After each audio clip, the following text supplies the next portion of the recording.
Um, Good morning and welcome to the launch of the Leading the Change. It's an insight to social prescribing within the fitness and leisure industry.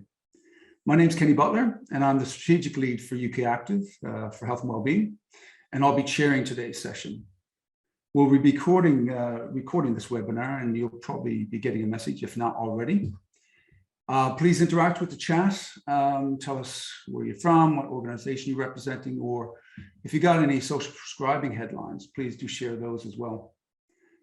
As a reward for your attendance today, you will not only be enriched with social prescribing knowledge, but we will have a free offer for you a little later as well from the panelists. So please stand by, and yes, it is free as well. And by the way, talk about this on social media. Please talk about social prescribing. Our Twitter handle is _UK Active, at _UK Active. So we're joined today by a panel of suppliers, authors, trainer providers, strategists, and a CEO. So, and they're going to talk about their involvement in social prescribing today. We have Tim Granger-Smith from Head of Sales, from Regional Head of Sales at Matrix, Dr. Matthew Wade, who is Head of our Research Development at UK Active. We also have Oliver Patrick, who is co-founder of Future Practice. Matthew Rogers, Business Development Manager from Freedom, to talk a little bit about what they're doing in this space. And then we'll be joined by James Sanderson, who is the CEO of National Academy for Social Prescribing, a little later. Love to have about 20 minutes left for about Q&A, because I think you guys are going to want to know a bit more about social prescribing from all of the panelists. So that's the agenda, and I'll introduce them soon. But just to set the scene a little bit here, personalized care and social prescribing are not really phrases that traditionally float around the fitness and leisure industry, right? Well, it is in some places, and even more so, it will be even more so going forward. Our recent research suggests that there's pockets of the industry engaging with this growing movement, supporting people who have a range of social, emotional, and practical needs, with schemes often focusing on physical and mental health.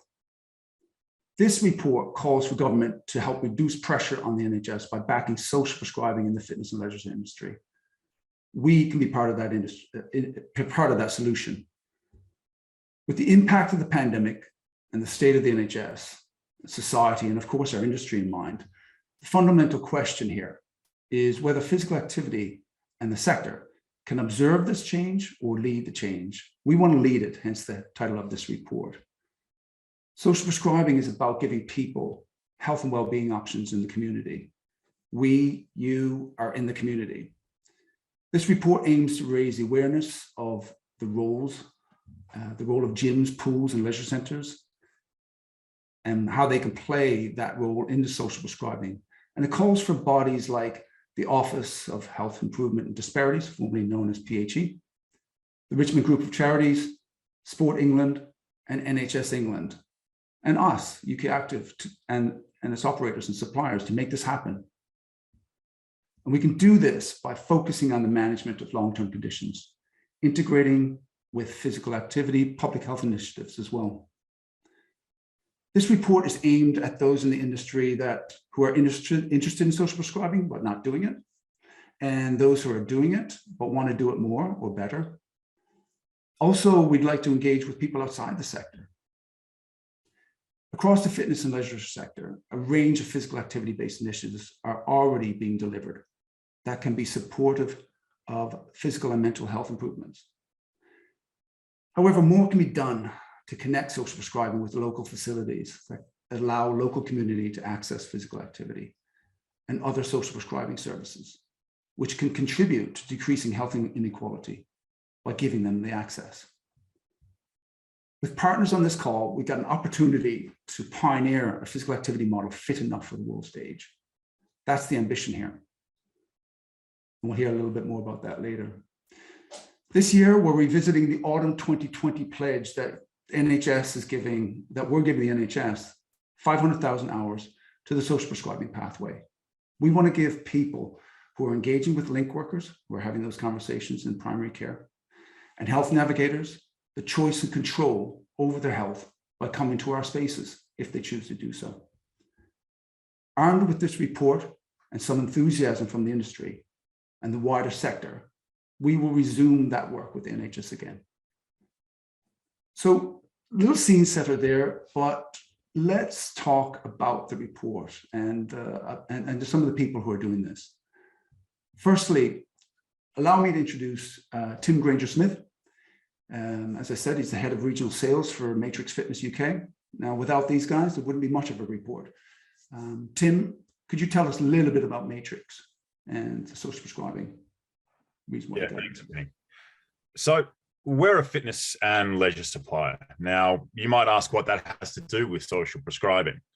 Matrix Fitness offers not only a mechanism for people to be more active, but a way for giving people the option to find a form of activity which they choose and enjoy.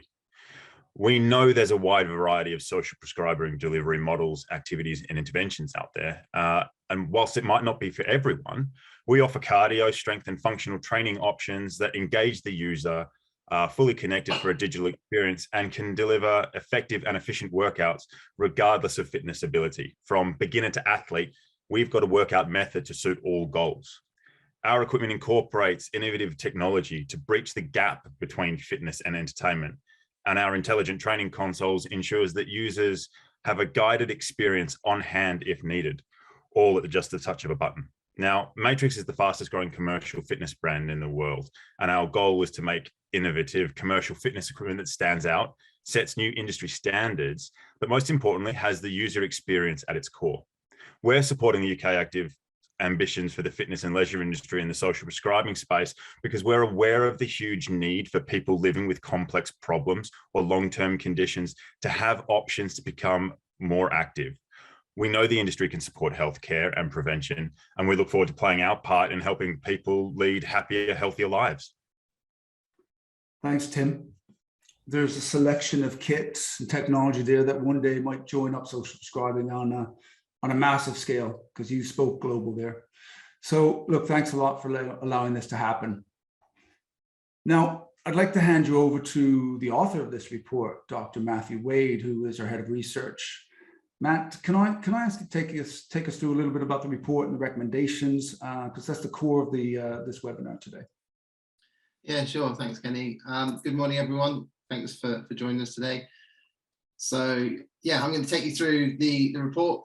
Kenny, just give me a thumbs up to see the screen. Yep, super.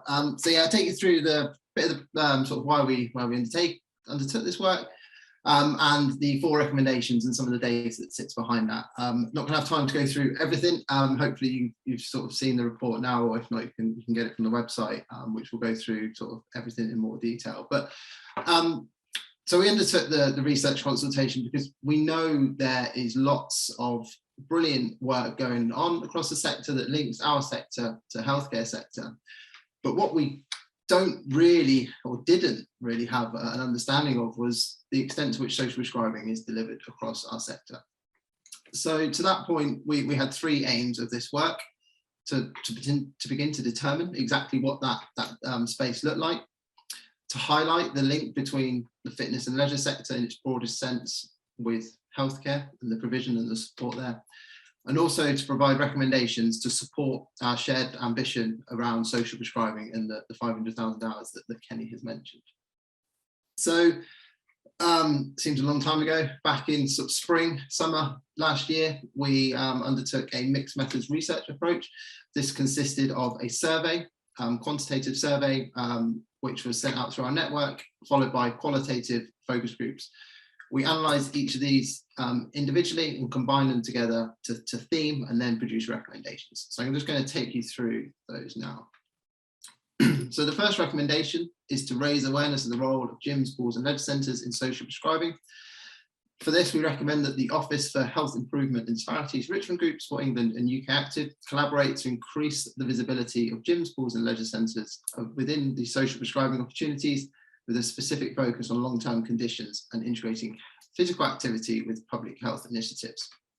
So the data that sits behind this recommendation, we wanted to understand, to point 1 of the aims, where and what was being delivered.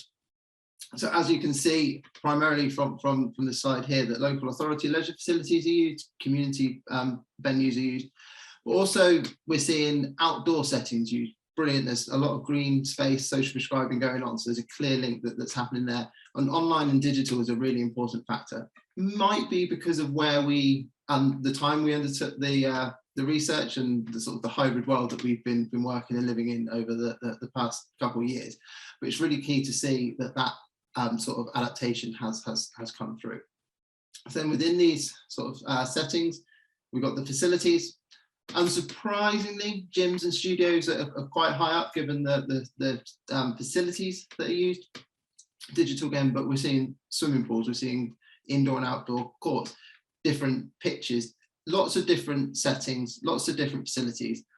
And from that, we get an awful lot of different activities that are being delivered. And this is really important for our sector's delivery for social prescribing. Social prescribing is about providing the individual with the choices for them to make sure they can follow the health pathway that is important to them. What we're seeing here is the wide breadth of activities that are being provided from the sector.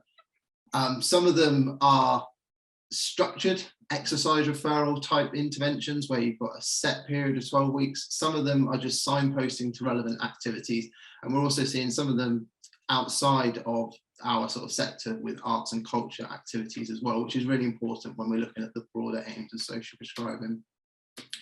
Specific interventions, I've mentioned exercise referral and signposting, but also sport-specific interventions came up quite a lot. Walking, football and swimming lessons. So things that if you're a sort of older generation that you might have done younger, that you can no longer do, such as walking football. I know it's a really popular thing at the moment, and that really helps to make sure that people are having the choice to undertake the activities they want. But what we are seeing is the barrier and challenges that there's still a lack of awareness with social prescribing of what it is and what it involves. The second recommendation is increasing the knowledge of social prescribing around the physical activity workforce. So for this, we recommend that operators across the fitness and leisure sector strengthen workforce capacity and awareness of social prescribing and understanding of health inequalities by including training using the sector's professional standards, such as Health Navigator and working with people with long-term conditions. So for this, the sort of the data that sits behind it is really important. This graph here shows the 27 different roles across the workforce that have an interaction with individuals through social prescribing pathways. This impacts and has an influence on individuals through every part of their journey, through whatever your offering is. That could be from initial reception desk right through to someone with a special sort of cardiac rehab, for example. So having a workforce that understands what social prescribing is, can describe it, and most importantly, direct them to where needed. That might be just simply as go and see so-and-so, they'll help you out. Or it could be, here's an activity, here's some support that you can need. It's really important that this broad range of people are supported, and the workforce is really, really vital for the successful delivery of social prescribing. And we actually saw around 44% of responses said that their workforce are members of CIMSPA. So there's that level of professionalism already in place within the workforce. And again, that barrier, that challenge, there's a lack of awareness of what social prescribing is or involves. And we're really hopeful that this report on both of these two recommendations will really help to address that. So an understanding of what it is and also what it involves and how we can work together. Third recommendation, connect more gyms, pools and leisure centres to community networks. So this, we recommend NASP, Active Partnerships for England UK Active, co-create place-based opportunities with voluntary community and social enterprises. This enables regional innovation to create resource and support for these gyms, pools and leisure centres to connect more with cultural and community groups within their local area, and therefore providing greater cross-sectional partnerships. So for this, we know that our sector is just one part of the broad social prescribing system. There are lots of things going on around it. And we wanted to understand where our sector has those links already and where the sector has links with healthcare. So these two figures, the one on the left to start with, this looks at the current links with other social prescribing opportunities within their local areas. So community-based activities, green space, we talked about the use of outdoors, physical activity, but beyond the offering they provide, identifying that that individual might need support that they can't provide. So they're signposting them out, arts. And I think this is probably one of my highlight stats, is that around a quarter have links to finance, housing, and other practical agencies, showing that our sector is aware that social prescribing is there to support an individual's health and well-being. If that individual has problems with their finances, they can create those links and then they can come back to their physical activity. It's identifying what's important to them at the start.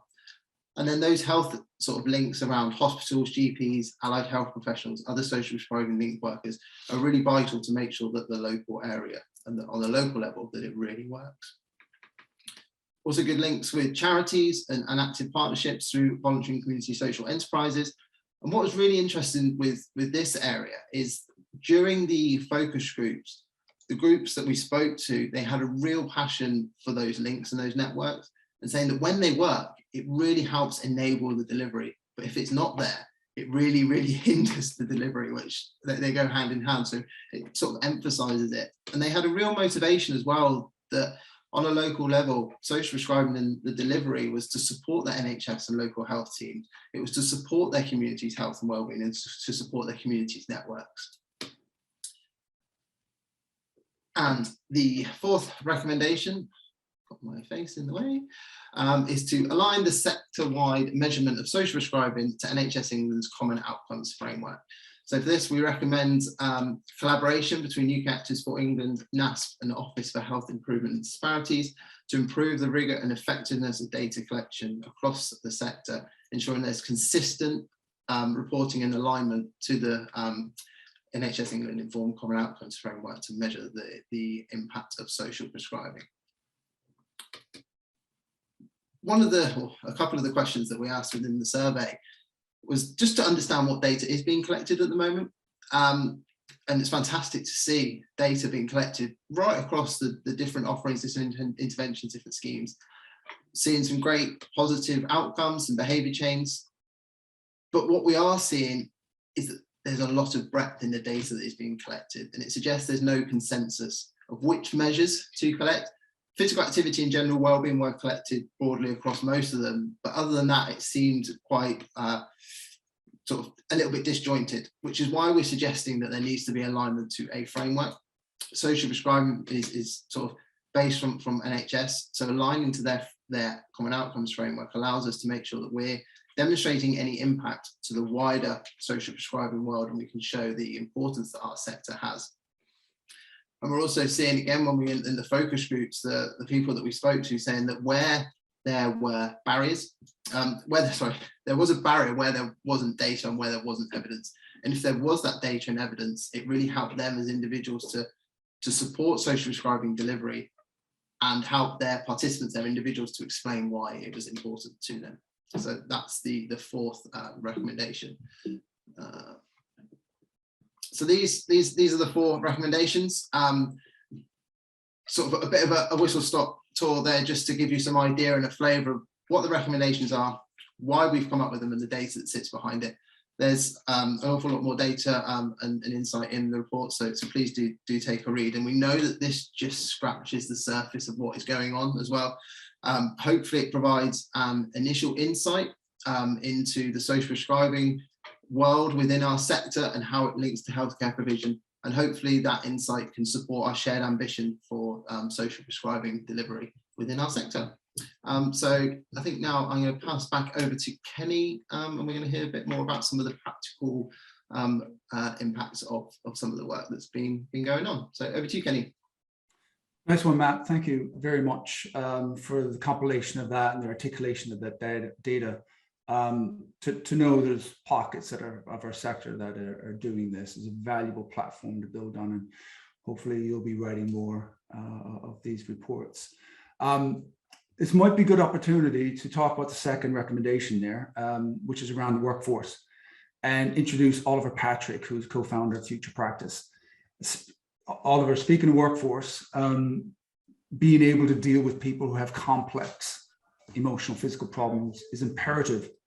And one of the recommendations in our report is, as you saw, to raise the awareness of the workforce to this pathway. it'll be paramount for us to embed this into our work if we're going to be doing this on scale. Yeah. Can you tell us a little bit about your work and how this could relate to the social prescribing people with complex problems? Totally, and I think, thanks for having me on.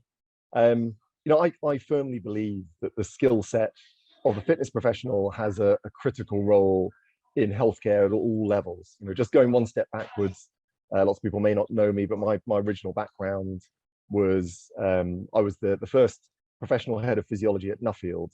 And why that's interesting is we took really an exercise professional and we gave them knowledge, skills, behavior, and governance, and we converted them into a useful clinical professional. And that training that I wrote that turned into the level 7 diploma in health and wellbeing physiology was really just taking the base of fitness and then providing a whole range of skills on top of that that turn them into a useful practitioner to a non-gym audience, to an audience that wouldn't traditionally be in a gym environment. The idea of strengthening the workforce is my reason for existing. I think, again, I see a huge gulf in the provision of quality, well-being, and lifestyle advice, both to clinically vulnerable, ill populations, and to those in preclinical, to the corporate workplace. And Future Practice has been really set up as a digital training and community organization to provide technical skills into the fitness workforce so they can broaden their scope of practice. I think there's a lot of fitness education in fitness, and I really want to see fitness embracing a broader population through broadening its skill sets and capabilities. So again, for me, if there's anyone giving advice on fitness, it seems logical that they'd be equally capable to give advice on sleep, on managing stress, on how to interface with affiliate clinical professionals. And again, Future Practice is set up really as one provider, and we've been very keen both to work with UK Active, but also to align to SimSpa, so we can get these new type of trainings accredited against standards like the Health Navigator. So we're embedding these different aspects together. But for us, the idea of a fitness professional with a broader skill set, upskilled in knowledge, behavior, technical skills, being a critical part of the preventative health agenda, that is fundamentally what we want to achieve. I think in the work with UK Active, we're really interested in saying, how do we get knowledge out there?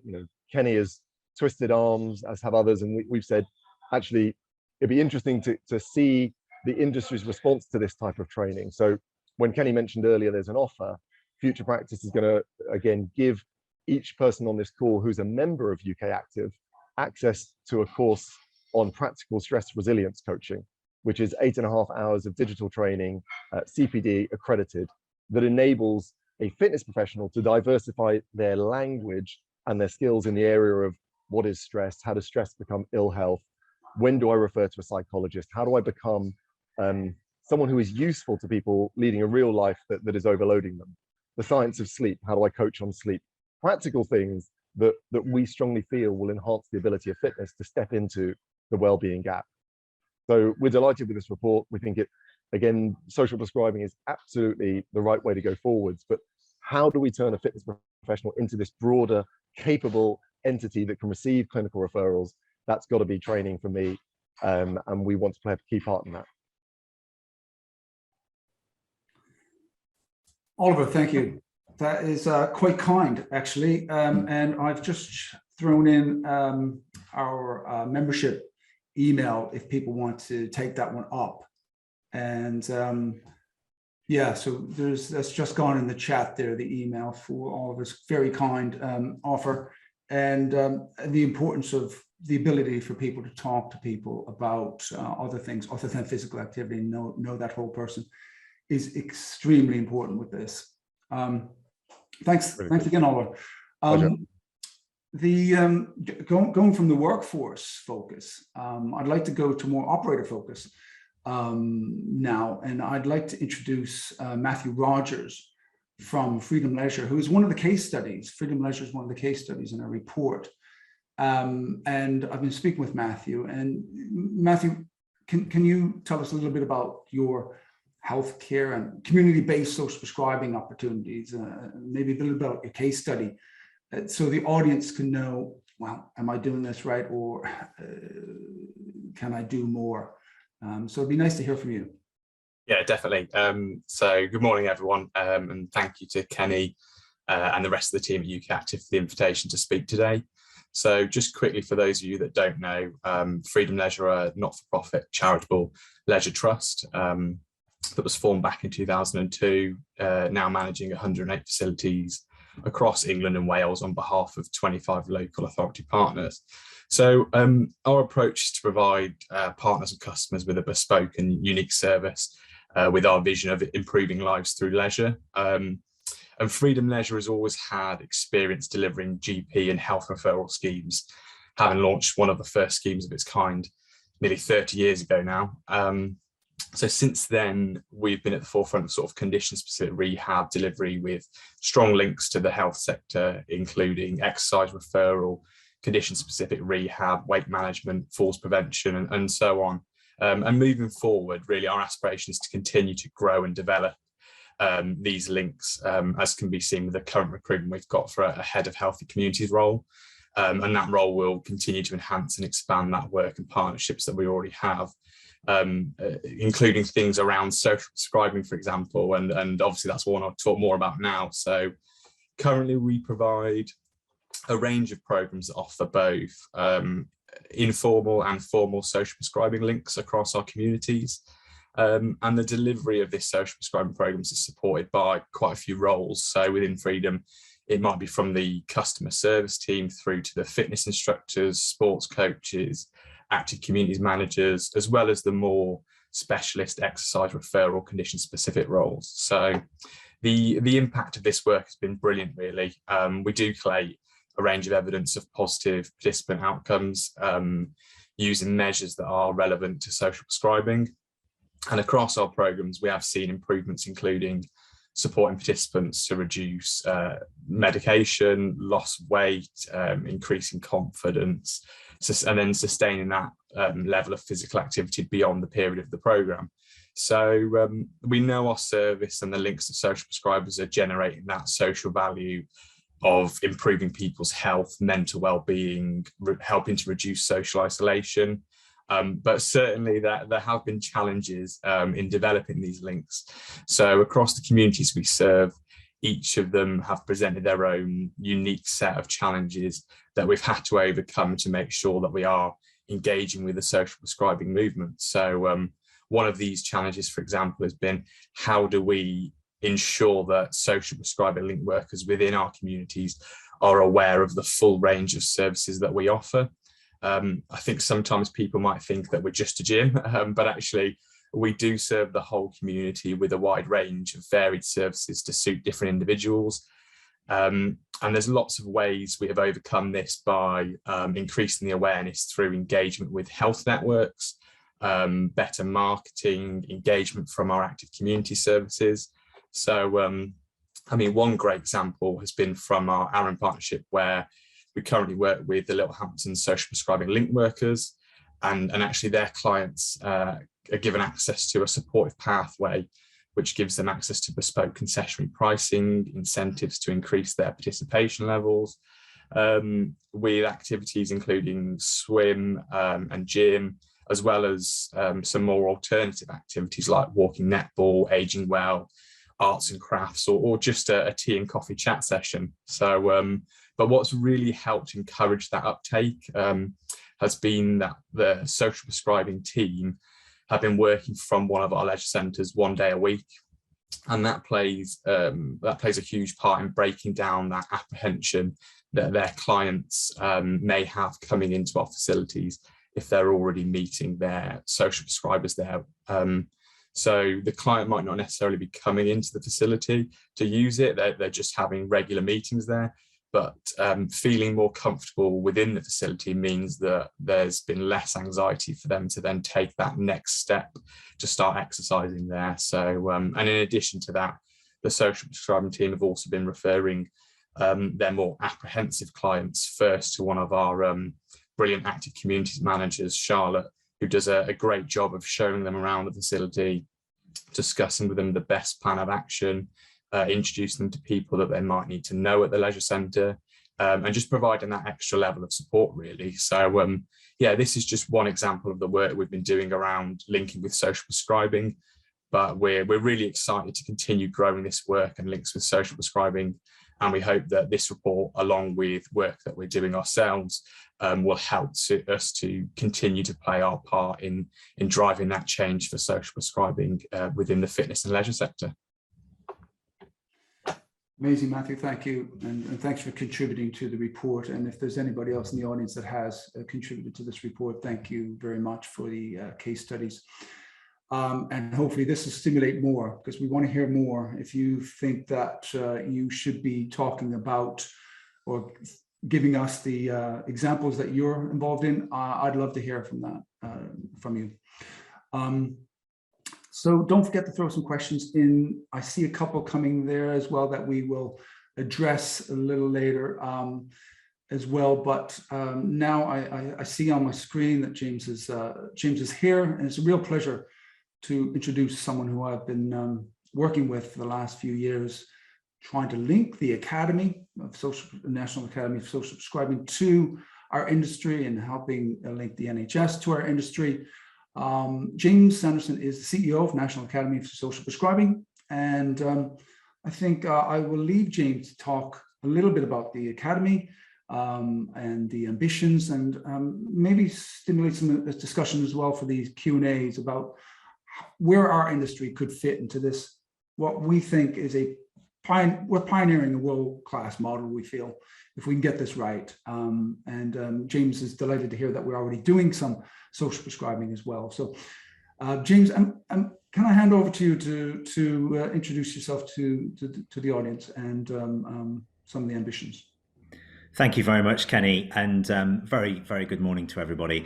I'm really delighted to be invited to speak at this fantastic launch. Really commend Kenny and Matt and the UK Active team for what is a fantastic report, really highlighting not just the important role of social prescribing, but also the fantastic role that the sports leisure industry already plays in the delivery of social prescribing and services for people in the community. And I wanted to start there really by thanking everyone, because I can see on the list of participants that there are a huge number of people that are working in the industry, and I know really appreciate how tough the last couple of years have been for gyms and leisure facilities across the country, with the obvious restrictions that have needed to be imposed. But despite that, what I can see through my work is a huge amount of support for community groups and for individuals,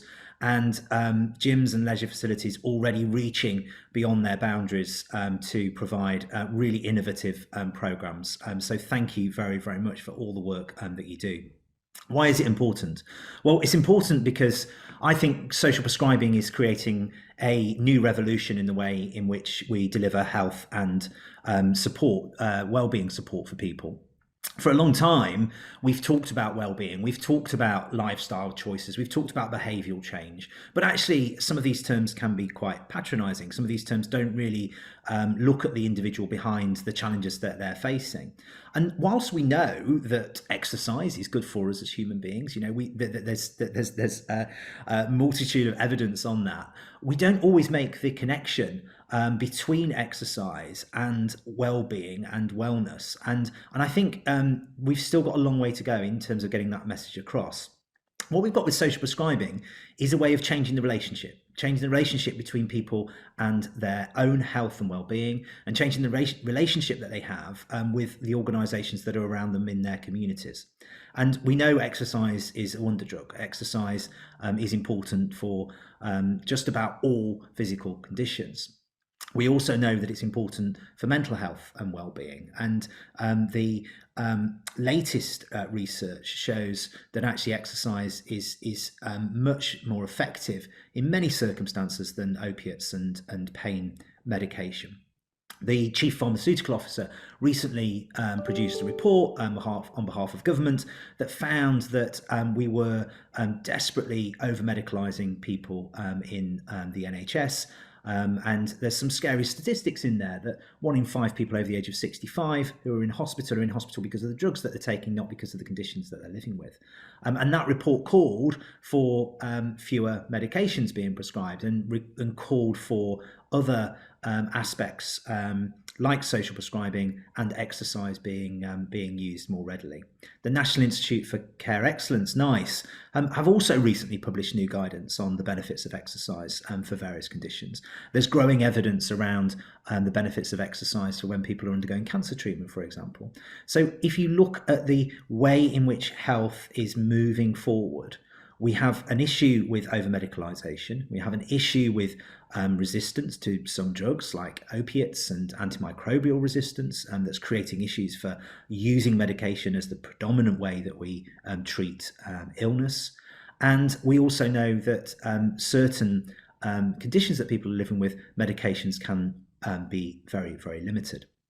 We also know in amongst this that 1 in 5 GP appointments, at least 1 in 5, are for purely non-medical means. People are going to see their GP because they've got issues with relationships, with housing, with debt, with social isolation and loneliness. And actually providing a medicalised solution for those individuals is not right for them, and it's not right for wider society also.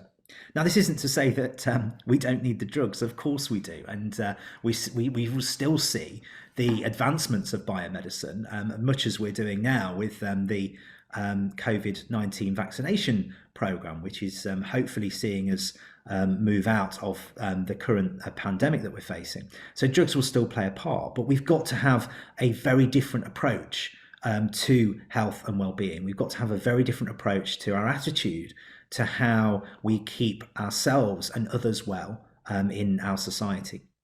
Now, where is social prescribing important? Well, I think there's 3 levels at which social prescribing operates. The first is that for those people who have got the level of empowerment or agency, the tools, the means, the confidence to be able to reach out and engage in an activity to actively improve their health and well-being, then social prescribing creates that link. Social prescribing gives them the opportunity to understand that exercise and sport and community connection, and also the other aspects of social prescribing like the arts and nature and learning, is good for their health. So that's the first message. We want to get as many people in our society connected to the sort of activities that we've been talking about automatically as an active chance of improving their health and well-being and living their best life. For some people, though, that level of connection is really, really difficult, and making that step is really hard. So what we want to see across the country are people that can help them, community connectors, people that can signpost, people that can nudge, people working in different industries, whether that's nature buddies that the Natural England's exploring, or whether that's sports advisors in local communities through active partnerships that Sport England have across the country. People that can spot individuals in the community and can help them make the connections that they need. But for other people, they will need a much more intensive level of support, and that's where the link worker model comes in. Now, we've put in place through NHS England around 2,000 link workers across England at the moment who are working in primary care, positioned in general practice, supporting people in a really intensive way. So these are likely to be people that are facing the biggest societal barriers to achieving good health and well-being, and people that unfortunately have many challenges in society. And the opportunity of sitting down with a link worker, somebody that can spend time with them, finding what matters to them, producing a plan that looks holistically at their lives, and then actively supporting those connections into the community is really, really key. So the aim is to have 4,500 link workers in place over the next couple of years. The aim will be to support at least 1 million people, but we want to go much further than that.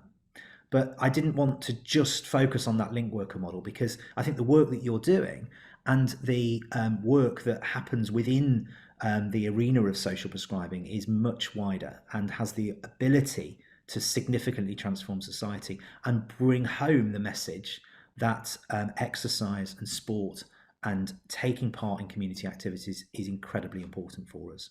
And whilst we all know that are on this call, the reality is that message is not heard as well as it needs to. And that's why this report is absolutely fantastic, bringing partners together to use our collective voices to really amplify that message.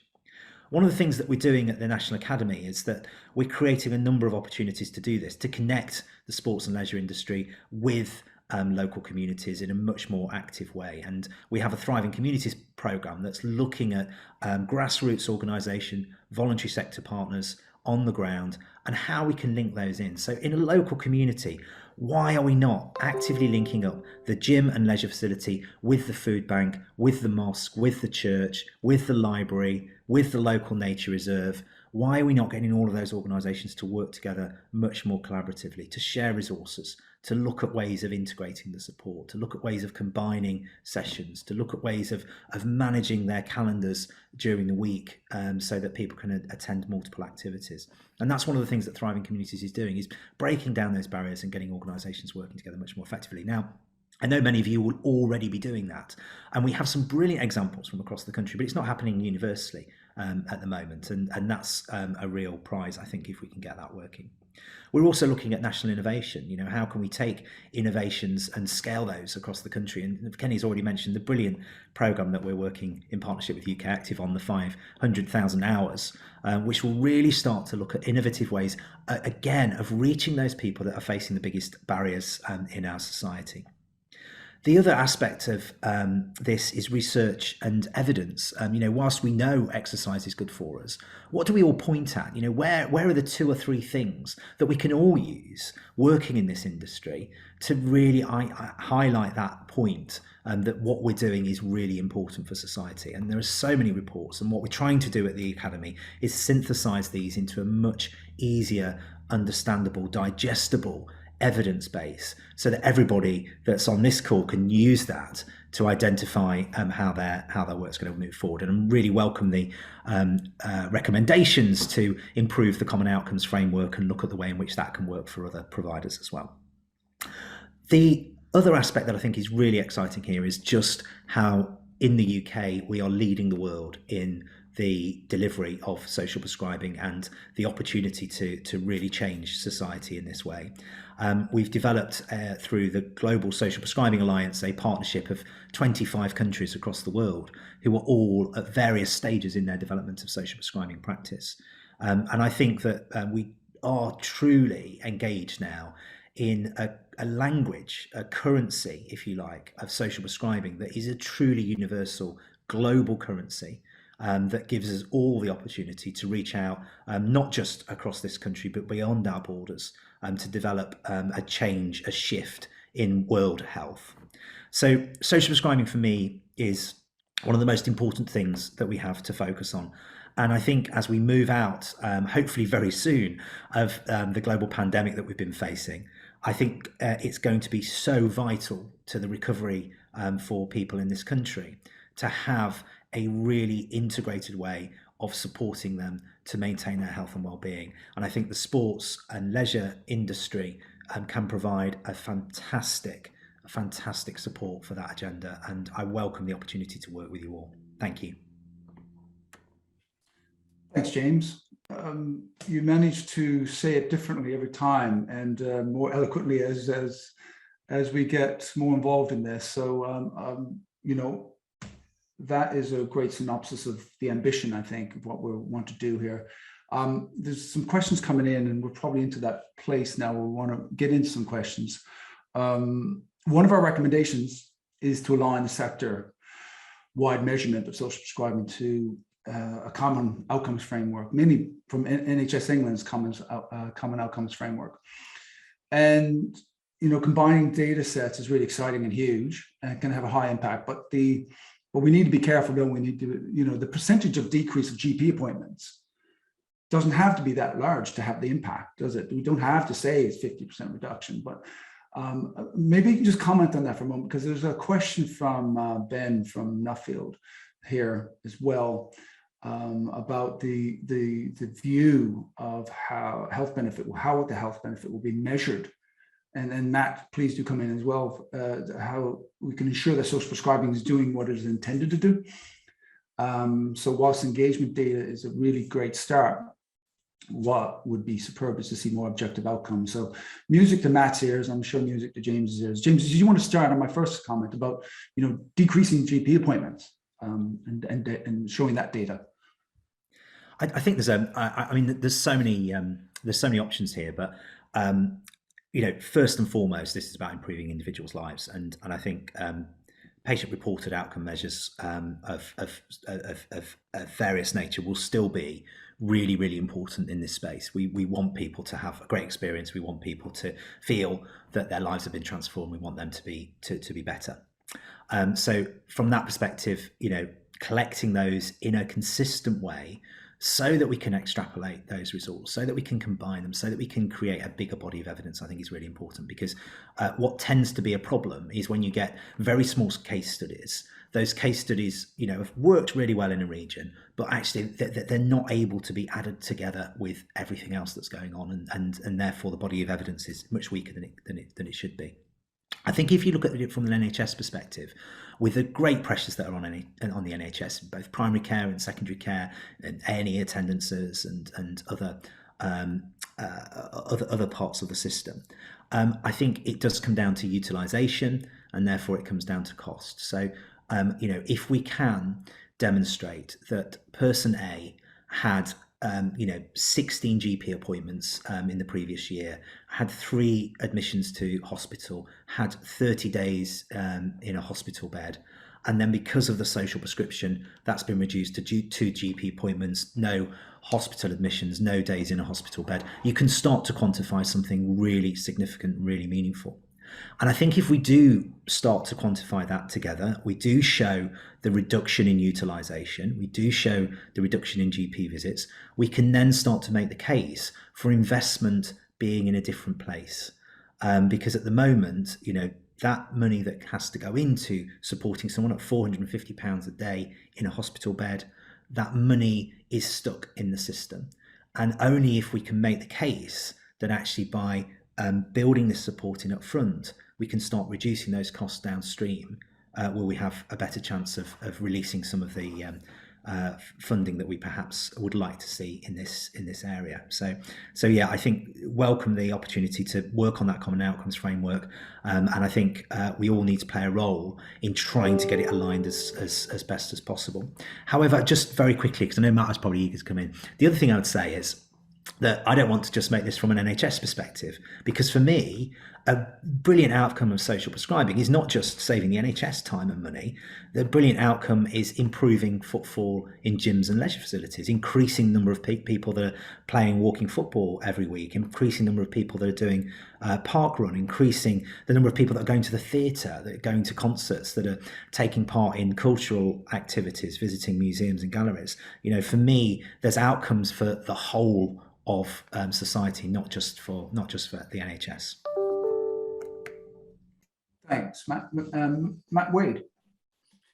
Yeah, not too much to add. I think James covered it quite nicely in all the different outcomes. I think the only thing to really add around sort of the objective outcome measures is looking at the data we collected, and you'll see there's the big table right at the end of the report shows 60 odd different measures that are collected from physical, mental wellbeing, social wellbeing, based on the work that Marie Polly has done. I know Marie's on the call today.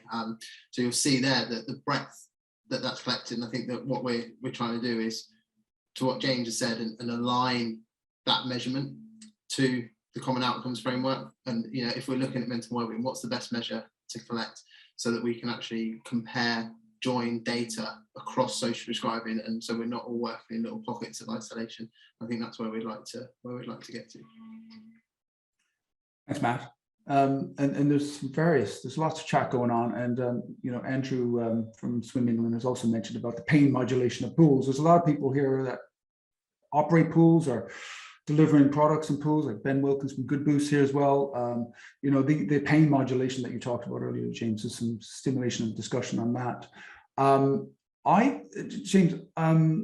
opened up today with saying that social prescribing is about giving people options for health and well-being in the community, and you've widened that definition a bit, I think, haven't you? It's about self-prescribing, it's about community connectors. Am I correct in saying that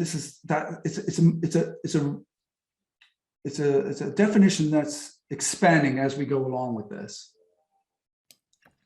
I think that is right. I mean, I think you know, if you look at, I'm not saying that we need to class everything that we do in life as social prescribing. You know, community connection is really important. If you go to the pub on a Friday night with your mates, that's probably helping your health and well-being, depending on how much you drink, of course. But the point is, what we're saying here is, if you are making an active decision to improve an aspect of your life, whether that's your social isolation, whether that's your physical fitness, that I think is helpful to be to be categorized in a term that is social prescribing. And the reason for that is that I don't think we have a universal realization in society that those things are actively keeping us well or improving our health and well-being.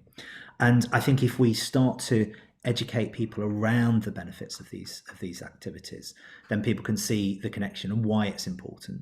And because, you know, far too many people that I know, and I've been in this situation, you know, find all sorts of excuses not to exercise, for example. You know, the work and kids and house and this to repair and that to fix. But actually, if we're serious about it, we know that is so important. You know, it's much more important than some of those other aspects of our life that get in the way. And actually, that realization of that being an act of social prescribing, I think, is really important, because we wouldn't necessarily stop taking the drugs that we knew that we needed to take to keep us well on account of being too busy at work. Whereas, you know, stopping going for a run on account of being too busy at work, we do. And I think we've got to raise that awareness. So for me, yes, it is expanding beyond that link worker model. It's incredibly important. That is core. That's where social prescribing started. That's where the movement was. And that's absolutely right. And for people facing those barriers in society, they're going to need that intensive support. But actually, if we're going to get a real channel shift, if we're going to get people using gyms and leisure facilities, if we're going to get people using the NHS less, we need to factor in the wider society. We need to get this message out to everybody that social prescribing is a force for good, and it has the ability to change lives. Cracking answer. The base related to that, there's a comment here by Kate that in their leisure centres they've got read aloud book groups. So it's something that we don't usually associate the fitness and leisure industry with, but that's a really good example. Read aloud book groups, which can address social isolation in the cafe areas and local health centre. And they're also delivering, which you'll know from your NHS hat on, making every contact count training to staff in the leisure and libraries. And libraries is something that we support as well in the industry. So these are part of that expanding definition. This is part of the community links. So really good comment there, Kate. And as we know, social isolation is like smoking 15 cigarettes a day. So it has that health impact. So really good example. And I would like to talk about community links just for a second. I mean, Matthew Rogers, can you give the audience, who are a lot of operators, a little tip on how to make those connections that Kate's talking about, that James is talking about, and some of this, you know, maybe success points that you've had in the past?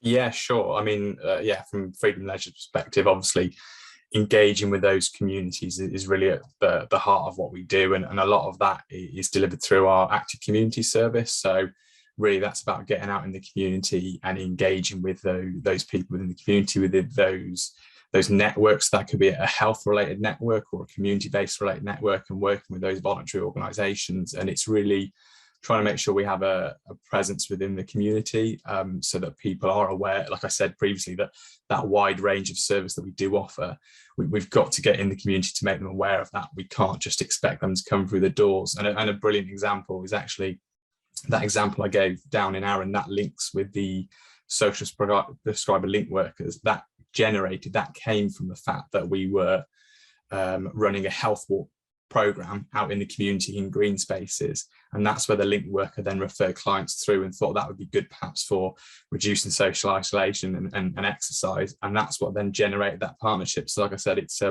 really about going out in the community and making sure that we're showing the clients and the health sector the wide range of services that we do have to offer. Thanks, Matthew. And we've got time for a couple more things, but I wanted to address Marie's question as well there.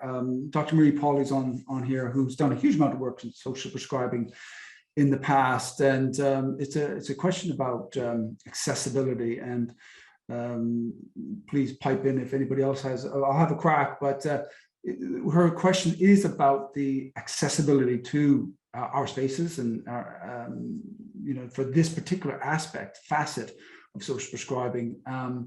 And the leisure operators are in a fortunate, well-placed position really to increase that accessibility, and we try to reduce the inequality gaps for as health goes. But there's a fine line, of course, where we're at risk of widening it rather than reducing it if we don't get it right. And of course, what we are about to embark on with the test areas in the spring with NHS England will tell us more about that. But it lands somewhere between active standards that we're developing, training that Oliver was talking about, building those relationships and community links. And there's a large range of multi-dimensional workforce out there that can also feed into this accessibility. And you're quite right. We need to make sure that people with mild cognitive disorders in decline are able to access their spaces. So there's a huge amount of work going on about accessibility and disability as well. On other streams of work that we're doing at UK Active. So major point there, Marie. Does anybody else, Matt, did you have anything, or James, to add to that, or shall I move on to the next thing? I'd like to add just a couple of things, Kenny, actually, and fantastic to hear comments from Marie, who has been an absolute champion from the very beginning, a pioneer in social prescribing, and really brought the case to the country in terms of the fantastic research that she's done throughout her career. So great to always hear from Marie. In terms of accessibility, I think we tend to concentrate not too much, but we tend to concentrate solely on disability, which is obviously incredibly important, making sure that facilities are accessible for different different impairment groups and different abilities, and that's absolutely fine. But actually, I think one of the other things that we're finding with social prescribing is the inaccessibility for people who may lack the confidence to step over the threshold into a gym or leisure facility, may need a peer supporting them to make that journey, may also lack the means to buy the equipment to even take part. We talk about, well, everyone can improve their health and well-being, just go out for a walk, just go out for an exercise. But if you can't afford a pair of trainers to wear to be able to do that, or a waterproof jacket to walk in all weathers, then that's pretty tricky for people. So I think we've got to think about wider societal accessibility. We've got to think about that in the round, and that I think is a core challenge for us. Thank you, James. I think we probably have time for one more, maybe. I think we will, because we've got to hitting 12 now. So we may not actually. Does anybody have anything to add at the moment from the panel before we sign off? Because it's now hitting midday where Boris is going to be getting slammed. Does anybody else have anything to add? And if not, I will say a big thank you to everybody for attending today, and panelists, some superb panelists here, and thanks to the support from Matrix. James, can't wait to work further with you guys on this. We feel this is the first, as I said, first of many. We're testing this out in spring with NHS and 500,000 hours. We've got a report. We know what the sector's starting to do. I want to know more. And social prescribing is a huge global movement. NHS are investing in it hugely. This is got wide definitions. Learn more about this. And please, next, as Danny said here, good shout, Danny. Next steps, that email that I put in the chat there, membership@ukactive.org.uk. Please give us drop us a line if you'd like down there in the bottom. And yeah, download the report, share with us your social prescribing endeavors. But mainly, you know, if you want to get involved in these 500,000 hours, you guys can contribute to that. Let us know about that. I will finish there and wish you a happy day. Thank you all.